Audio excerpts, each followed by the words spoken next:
So we got yet another reveal today from the third-party world. Transform and Rollout has revealed their third-party take on Cybertron Optimus Prime, aka Galaxy Convoy from Galaxy Force, Transformers Galaxy Force, in their TR-02 Commander of the Stars. Now, it's pretty impressive looking. I like what I see here because Galaxy Force, aka Cybertron, was one of my top 3 favorite Transformers series of all time. Specifically, the Japanese version of it, Galaxy Force. I'm not big on the dub personally. And it's a great toy. It's easily one of the best mainline Optimus Prime toys ever, the original. Just from everything that it brought to it, the transformation, the combination, the gimmickry, the removable matrix, the mouthpiece that moved up and down. A lot of stuff was going on there. Very impressive for a toy that was released in 2004, 2005. And that being said, this third-party release does a lot of the same stuff that the original toy did. Now, granted, the proportions are slightly longer than the original toy, but when you look at the dimensions that they put here, they say here that the Super Robot mode is 28 centimeters. Now, I pulled out my ruler and I measured my Optimus Prime, no pun intended, and it came to 26 to 27 centimeters. So this toy is more or less the exact same height, but despite the fact that it has longer legs and I guess longer limbs, if anything, it still comes out to the same height as the original Cybertron Galaxy Force toy. So I'm very curious if all the pieces are just smaller to kind of pull that off. Now, in terms of show accuracy, it's also not really there because the original Galaxy Force Cybertron series, essentially, it used all of the toy designs as kind of models for the show. Gonzo, which was the animation studio that was in charge of it at the time, really just kind of used most of the toys straight up as the animation models, with few exceptions. Like I want to say Nitro Convoy, there were some liberties with the transformations and, of course, of the auto-transform gimmick. Obviously, some of the mini-cons were given more detailed character models based on their much smaller toy counterparts, but the much larger figures more or less were one-for-one what you saw on the screen.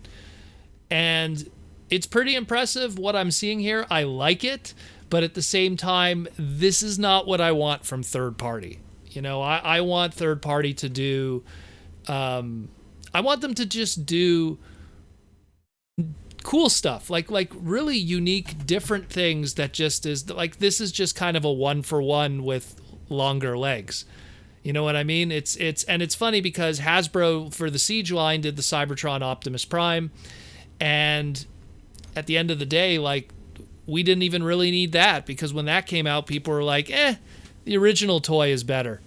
So it almost didn't even serve a purpose, and it was much smaller too. But that's a whole other topic in itself. What's more fascinating about the reveal of this is the fact that one of the original designers, Mr. Aaron Archer himself, actually chimed in on this. And I guess I'll just kind of read it word for word, and you guys could take what you want from it. And he wrote here, "Okay, this item looks great. I love the scale. I love for that the character design that it's based on. Thank you. It's flattering. Eric and I," referring to Eric Siebeneller, "Eric and I, along with Takara, made purposeful decisions about the design of Cybertron Optimus Prime. Eric did more views of that vehicle mode than any other I would have ever worked on. We worked hard on it together, and Super Optimus that could fly well and is armored up. Eric was thoughtful about the way Cybertron Optimus needed to have windows on his chest in a new way. A lot of care went into the design, and this item, more in many ways, goes back to those days. So it is very flattering that a large-scale version of Optimus Prime is a compelling design for fans." Unfortunately, it's actually kind of the same height as the original toy, now that the measurements have been done. "G1 is old, and those designs need improving. Beast Wars is often an afterthought from Hasbro, but this is the first third-party item being based off of my and Eric's personal and professional creativity and hard work." And he puts that in capitals, and I'll touch on that in a second. So that being said, I can't help but feel sad that Hasbro isn't making more of characters if there's the opportunity. This is some kind of messed up there.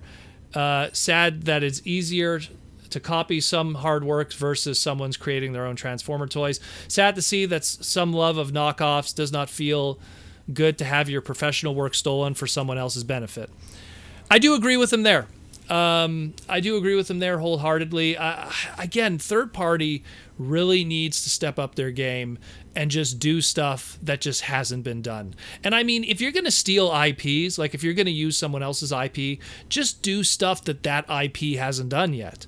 There still is such an like as much as I love Galaxy Force and Cybertron Optimus Prime, if you showed me a third party Botanica, I think that would get way more of my attention and potentially my money than this, because in all honesty, as much as I love Galaxy Force, as much as I praise the Cybertron Optimus Prime toy, there's no need for me to get this third party one because I have the original. And the original, what is that going to run you? That toy's been re-released like so many times. Even I remember there was a Costco 2-pack at one point. So there's just so many of them out there. What is that going to run you? $50 complete, maybe 70?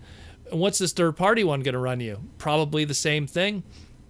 I mean, look, at the end of the day, I like what I see here. I like how it tucks in the big, I guess we'll call them ladder cannons. The dimensions are a little more dynamic, very more Gau Geiger. Show accuracy is obviously a little bit put to the wayside here. But at the end of the day, it's something that really isn't needed, considering that most people either got their fix with the Siege toy not too long ago, or they just have all the opportunities to pick up online the original. And, when you're talking a third-party item, it's not like something like, oh, well, I can't buy stuff from the internet. I have to buy it in person. Well, third-party isn't something you're going to buy in person. You're also going to have to buy it online. So if you're going to put that money, might as well get the original toy. Now, to get into what Aaron talked about here. Number one, he mentioned Eric Siebeneller, who helped design it. Now, Eric Siebeneller, I mean, he's designed almost everything from Energon, Cybertron, animated. Like his resume of what he worked on during those like early to mid 2000s for Transformers is immense. And can't go without saying. So, and it's kind of a shame that he's no longer with the company. Kind of got moved on to the Star Wars brand, and then he's no longer with Hasbro right now. He's working freelance for a lot of different things. And then, of course, he also mentioned he worked with other Takara people that worked with also to make this. Galaxy Force Cybertron Optimus Prime was also designed by Takashi Kuniharu, which is, I mean, just to list leader characters that he's worked on. Victory Starsaber, Battlestar Star Convoy, Superlink Energon, Optimus Prime, Grand Convoy, whatever you want to call them.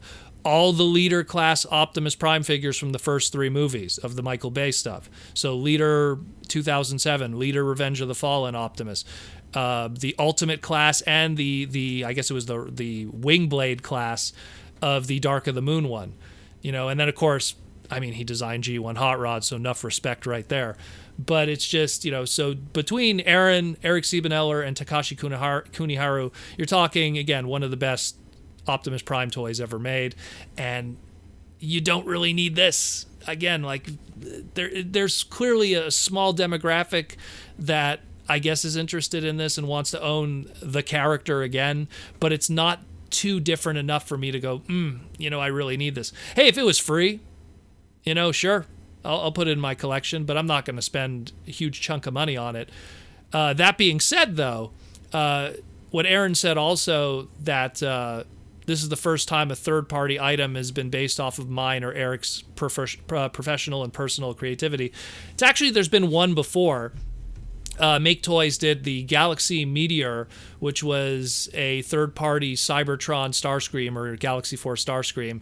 But I guess that one's kind of a technicality because Eric Siebeneller based that design off of Don Figueroa's War Within Starscream, which coincidentally ended up in the 6-inch titanium line a few years later after that. So, I mean, I guess maybe Aaron's right in that case because this is the one that's the first time those two collabed and really had. But I mean, again, it's cool. I dig it. I like it, but it's more my bias because of how much I love that design.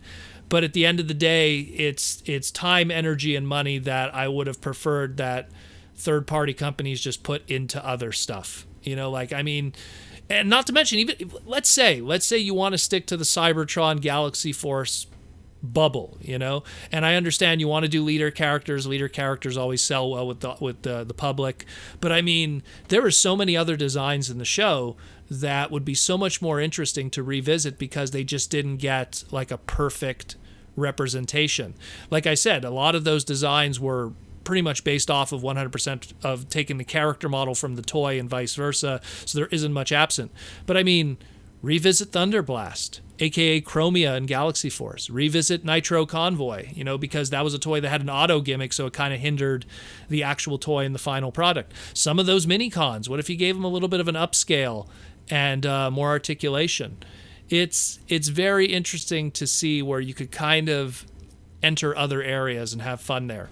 But I could also see it from a marketing perspective. You know, this company here, Transform and Rollout or whatever, you do the Cybertron Optimus Prime, then you could do the add-ons later, Wing Saber / Sonic Bomber, Liger Jack, aka, you know, not Victory Leo. Oh my God, why is his name escaping me right now? Liger Jack was the Japanese name, and he was called Leo Breaker. There we go. Leo Breaker in America. You know, so I could see them, then they could just build stuff off of it and then sell more product, which is, at the end of the day, that's what it's all about, really. I mean, people always say, like, oh, you know, they're doing this as passion projects. It's business. It really is at the end of the day. It's a lot easier to take predetermined intellectual properties with built-in audiences, and when you have the factories at your disposal, like most of these third-party companies do, you could kind of make anything you want, and it's the Wild West. So let me know what you think about this. Again, I dig what I see, but it's not something I really need. But maybe it's just me. What do you guys think?